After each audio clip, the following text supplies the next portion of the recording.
I've wanted to make a video on Gengar for a little while. Gengar is my favorite Pokemon, and one thing that I always wanted to do was play a really good Gengar deck. What's up, guys? It's me, Mochi. Don't forget to subscribe to the channel so I can eat. I think this deck I've got here is pretty damn good. I'm sure it's not unique to me, it's nothing groundbreaking, but it's a pretty cool deck. So this deck, which I've called Banned, just because Gengar's ability kind of bans supporters in a sense. This is a deck which features the Gengar line, 2 Ghastlies, 2 Haunters, and 2 Gengars. And I've paired it with a Mr. Mime and a Jynx. And sometimes, if I'm feeling, I'll go just 2 Jynxes. But Gengar himself, Gengar EX, I'm referring to, the Gengar regular non-EX is slightly different, is a 3 energy cost. And he has a very interesting move and an even better ability, which is, well, you're about to see. Shadowy Spellbind. So, as long as Gengar is in the active position on your field, so it's your main attacking Pokemon, the opposing enemy trainer cannot use supporter cards. Now, that is extremely powerful. That means that the enemy can't use, or your opposition can't use Misty, they can't use Surge, they can't use Koga, Giovanni, Sabrina, Erika. You're limiting them to only item cards and pretty much their Pokemon. So it's a very powerful ability, especially considering how often Sabrina wins games, how important Erika is to a grass deck for the extra healing, and how important Surge is for a Raichu deck, or how important Misty is for pretty much every water deck. This guy right here can win you matches by completely denying the opposition. So I quickly wanted to talk to this deck. The reason we include Jynx in this deck, we like Jynx. Not so much for Pikachu, but Jynx is very similar to Alakazam. So Jynx does 30 damage plus 20 damage per energy on your opposition. So I will show you a video shortly. It's a pre-recorded one just because I had a pretty good match with it and I thought it would showcase it pretty well. Let's take a Venusaur as an example with 4 energies attached. So 30 plus an additional 80, that's quite a bit of damage. So that's 110 damage. Add a Giovanni, 120, quite a bit of damage. Take a Charizard. People generally overstock Charizard with energy, given his ability discards 2. But let's say you've got 7 energies on your opposing Charizard. Well, that's 140 damage, 170 damage all up, which is a lot. So Jynx is a very good support for this deck. It offers actually a lot of bang for buck at 2 energy. It's also quite good in the early game to store with. Now, probably the biggest counter deck to this is just, again, fast decks. So, and decks that don't really rely on the supporters. So Pikachu EX is pretty hard to beat. You gotta get quite lucky. If you go turn 1 against Pikachu EX, you will lose probably 99% of the time. On turn 3 or turn 4, you have a fully set up Pikachu EX on the opposing team doing 90 damage. And best case scenario, you're gonna have a Haunter. So you won't be able to get the Gengar yet. So yeah, Pikachu EX is a problem. Starmie EX is a problem. Other than that, any other supporter reliant decks, this goes very, very well against. So this is a match I had earlier today, and it is against a deck which is very supporter reliant. Now this is a Venusaur EX and Exeggutor deck that we're versing. So we got a pretty okay hand. We start with Gengar on our hand, which is nice. We got a Ghastly. But really the one thing we need here is a Gengar. He sends out Execute, and I'm pretty worried up front. The thing that scared me the most here is that if he's got an Exeggutor EX, he's going turn 2. That means he can pretty much one-tap me, you know, by his 3rd turn. Especially if if I do snag a Haunter. Haunter's got 80 HP. Exeggutor with Tropical Swing does 80. So I was sweating a little bit here. I didn't want to lose my Ghastly. We did get the Jynx on the draw with the Pokeball, so we have that in the back. But yeah, this is kind of looking a bit spooky to start with, especially because we have the energy disadvantage going first. But it wasn't a bad start. Now he sets his Execute up, which makes me definitely think he's got Exeggutor EX in his hand. I get Oak's Research. I think I might get Haunter here. I can't quite remember. I'll have a look here. So I get another Oak and a Haunter, which is ideal. So now basically I am sweating on him not red carding my hand because I've got Ghastly on the field. I've got my Haunter. I'm going to burn the energy to retreat just because I want my full HP. It puts me at a further disadvantage energy-wise, but I get my Haunter to full HP. Now it's kind of just a matter of please don't Sabrina me.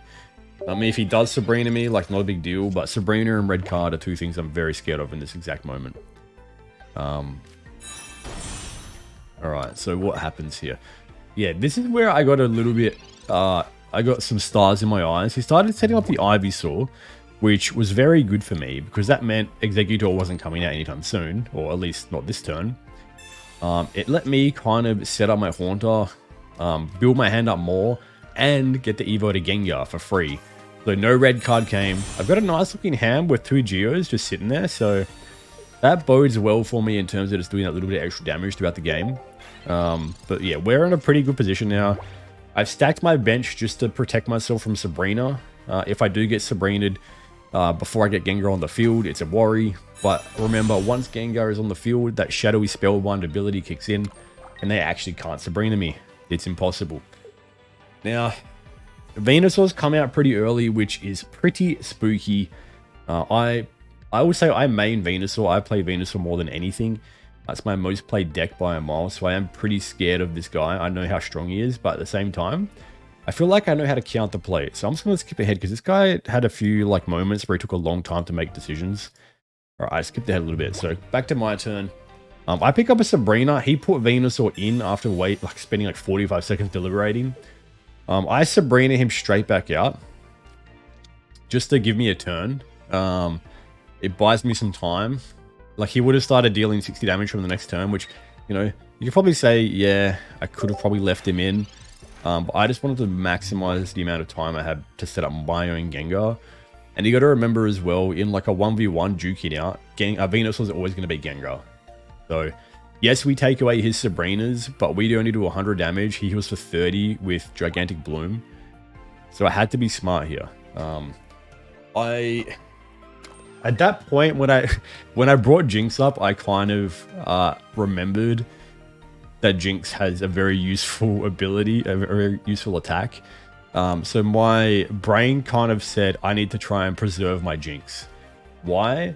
Well, you'll see a bit further in. But yeah, again, this guy's taking forever to make his move. I don't know what was going on. He was just really slow. So all he did was put in energy on his Venusaur, which is fine. I continue to put energy on my Gengar. I actually retreat here. Just because, like I said, I realized I need my Jynx intact. I put Mime out, which is, you know, probably not a bit of a waste of a turn. But again, I'm thinking if he does go for the switch in this turn, he might have an X speed. He might get Vena in with Giant Bloom straight away and one-shot my Jynx. So yeah, in my head, he's got a pretty heavy hand. He's got like seven cards in his hand. I'm thinking he's definitely got an X speed. He's going to X speed Venusaur in. He's going to 4 energy and he's going to tear through my team. So I wanted Jynx on the bench. But he puts the 4 down. I'm expecting the... I was expecting the XP, but no, he puts an Exeggutor down and a non-EX at that. So that was quite interesting. But I think I just straight away was like, okay, cool.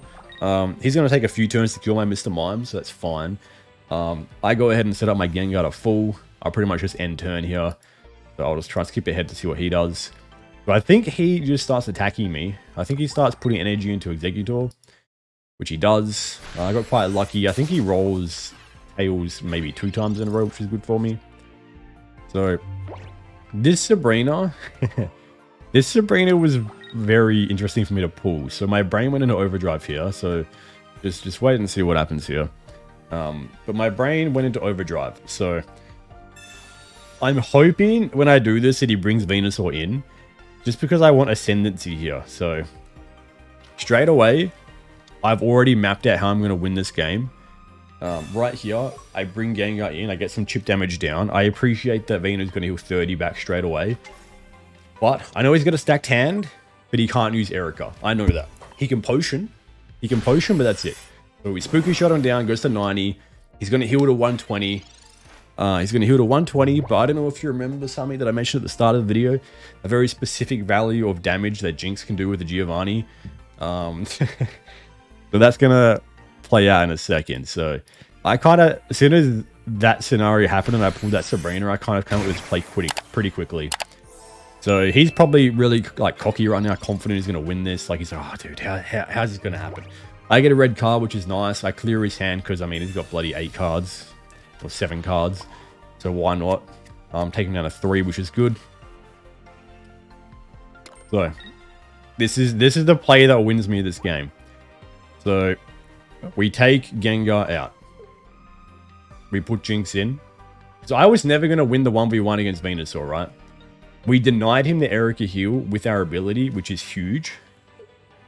So I had to rethink out this move when I was making it. Like I knew it, but I was like, have I done the math properly? But yes, we do exactly 120 damage with Giovanni. We take out Venusaur. It's still only 2 points. We still need another point. Things could go wrong from here, but this was a pretty good outcome for us. So he's obviously like, crap, I didn't think that was going to happen. I think that hit quite a while. No, actually, it was the fastest I've ever acted. The egg comes in. I think it was his only choice, really. Frost research. I'm not sure what else he does here. I'm trying. I don't want to. It's a drag on. All right. So he stomps. He gets his head, which is great for him. But all I really need to worry about doing is chip damage. But this is a little bit awkward for me still. It's not a free win. You can see we're in a bit of a weird situation. We've obviously got a Gengar on 70, which is kind of awkward. It means if he does get lucky, he can kill us, but at the same time, we had a potion which kind of bailed us out. I'm going to chip down on this Exeggutor, but in my head, I'm like, well, with Gengar on the bench, that means he can now use Erika. So I was kind of like, oh, okay, he's probably just going to heal this off, which isn't the end of the world, but it's kind of annoying. And he's going to kill me this turn, which is exactly how it plays out. I'll try to skip forward because this guy, again, is really slow. So he's just Erika'd. He's got Exeggutor to full HP. Of course, he's going to flip and kill me even if he misses his roll. And then this is where I got to think about it a little bit. So, I mean, I'm pretty good here. I mean, he can't really kill me in one turn. There's nothing he can do that can kill me in one turn. The only thing that I was thinking is, okay, maybe he's got Exeggutor EX in his deck as well. That would be kind of awkward because if he does, he could bring that in and potentially Giovanni and then kill me. But yeah, just I was sweating a little bit, but not really. And then he conceded. So, complete denial. I think having Gengar on field just really limited him.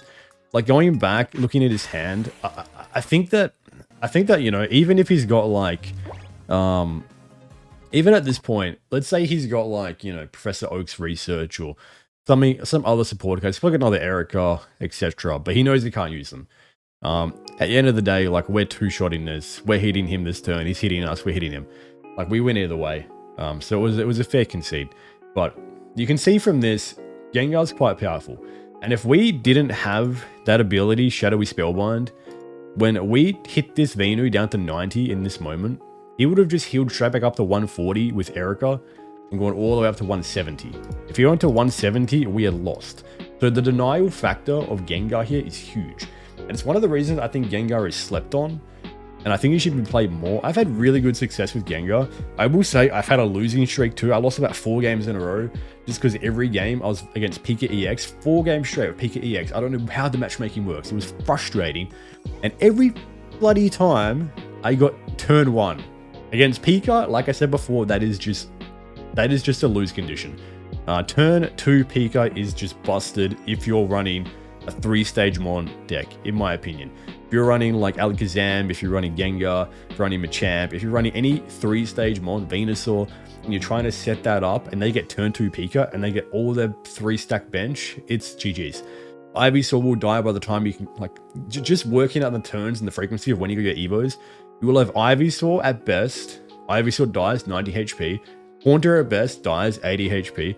Kadabra might be a hundo, but I think he's less than that. Machoke is 100, so Machoke can tank a hit, but if you take a 90, your Machamp's going to die in the next turn anyway, so yeah. Pika EX going second is kind of hard to beat, but really good success. I've beaten Mewtwo decks, I've beaten Venusaur decks, I've beaten Surge decks, I've beaten tons of Misty decks. This was the video. I just wanted to talk about Gengar. I think he's really underrated as an EX. I know he's not quite as good as some of the big boys, but I think if you put like Mewtwo, Pika, Venu maybe in S tier. Marowak is probably like A tier just because of the RNG. I think Gengar sits in the A tier as well. I mean, I personally think Marowak's actually B tier because I hate relying on the rolls. Same with Zapdos, kind of like A to B tier, but I think Gengar's a solid A tier. I think he's underrated. I think that ability is very powerful, especially with the Misty and Sabrina kind of, with the importance of Misty, Sabrina, and Geo. And even in the Golem deck, Brock is very potent, feeding Golem as energy. So I think the denial factor of Gengar is heavily underrated.